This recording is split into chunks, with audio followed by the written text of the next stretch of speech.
Hello everyone. Welcome to Nanuya channel. And today, we're asking the million-dollar question, why can't I fall in love? If you've ever found yourself wondering why love seems to elude you, why that spark just won't ignite, or why everyone around you seems to be falling head over heels while you're stuck swiping left on emotions, you're not alone. Love is complicated, messy, and sometimes feels downright impossible. But don't worry, we're going to break it down and get to the heart of it. And at the end of the video, there will be some explanations of difficult words or phrase to expand your vocabulary. First, let's talk about expectations. We've all seen the movies where two people lock eyes across a crowded room, and boom, fireworks. But in reality, love isn't always instantaneous. Sometimes, attraction and deep emotional connection take time to build. If you're waiting for that magical, earth-shattering moment and it hasn't come yet, that doesn't mean you're incapable of love. It just means love might look different for you. Think about it. Real relationships are built on shared experiences, trust, and emotional safety. Love isn't always a lightning strike. Sometimes it's a slow-burning candle that grows over time. So, if you're someone who needs time to warm up to feelings, don't beat yourself up. Your love story might just have a different timeline. Fear, past trauma, and emotional barriers. Now, let's get a little deeper. One of the biggest reasons people struggle to fall in love is fear. Fear of vulnerability, fear of getting hurt, or even fear of losing independence. Maybe you've been burned before, or maybe you grew up watching relationships that didn't exactly scream happily ever after. Childhood experiences play a significant role in how we approach relationships. If you grew up in a household where love was conditional or inconsistent, your brain may have developed protective mechanisms to shield you from emotional pain. You might find yourself hesitating to trust, keeping emotional walls up, or even self-sabotaging relationships before they have a chance to grow. Love requires a level of openness and trust, and if you're holding back, consciously or unconsciously, that might be part of the reason love feels out of reach. But here's the good news. Awareness is the first step to change. If you recognize patterns of avoidance or fear in your relationships, you can start working through them with therapy, self-reflection, and intentional effort. The science of love. Let's bring some science into this.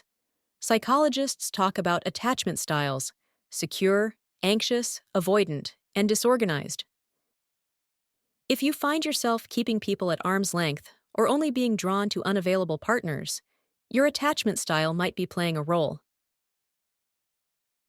People with an avoidant attachment style, for example, might crave love but fear the vulnerability it requires. On the other hand, those with an anxious attachment might be too preoccupied with seeking love, often choosing partners who don't reciprocate the same level of affection. Understanding where you fall on this spectrum can help you navigate your relationships with more clarity. And then there's chemistry, literally. The brain releases dopamine and oxytocin when we're in love. But for some, those love hormones don't kick in so easily. It's not that you're broken. It just means your brain might need a different kind of connection to ignite those feelings.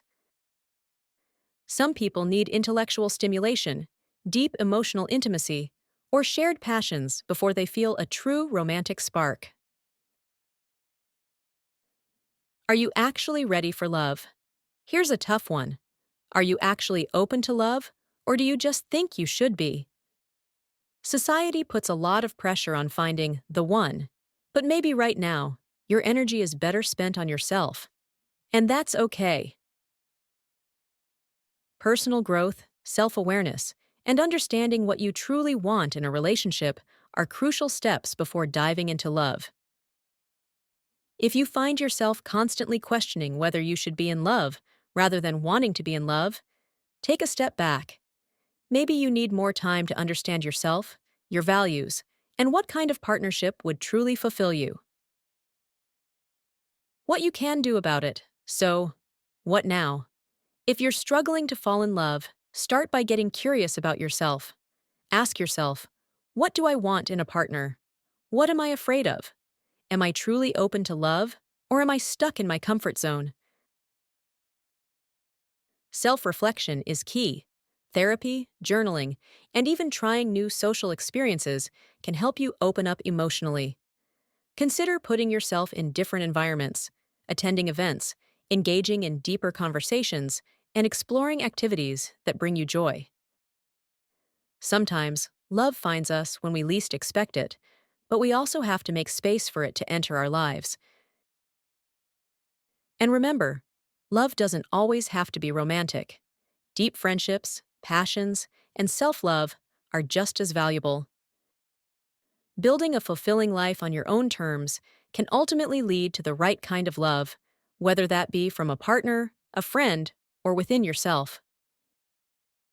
At the end of the day, love is different for everyone. Some find it young, some later in life, and some realize they don't need romantic love to live a fulfilled life. So, if you're struggling, take a deep breath. You are not alone, and your journey is uniquely yours. Thanks for tuning in to Nanuya Podcast. If this episode resonated with you, don't forget to subscribe, leave a review, and share it with someone who might need to hear this. Until next time, take care and keep your heart open, however that looks for you. Self-sabotaging relationships refers to behaviors or patterns where a person unconsciously undermines or damages their own romantic relationships. This can include pushing people away, creating unnecessary conflicts, avoiding emotional intimacy, or repeatedly choosing partners who are emotionally unavailable. Attachment styles, secure, refers to a psychological framework that describes how people form emotional bonds in relationships. Secure attachment means a person is comfortable with intimacy and independence. They trust others and feel secure in their relationships. Too preoccupied means being overly focused or excessively concerned with something to the point where it distracts from other important aspects. It means being so consumed with seeking love that it might lead to choosing the wrong partners or missing out on genuine connections. Dopamine is a neurotransmitter, a chemical in the brain that plays a key role in how we feel pleasure and motivation. It's often called the feel-good chemical because it helps create feelings of happiness and reward. Oxytocin is a hormone often called the love hormone or bonding hormone because it plays a key role in social bonding, trust, and emotional connection.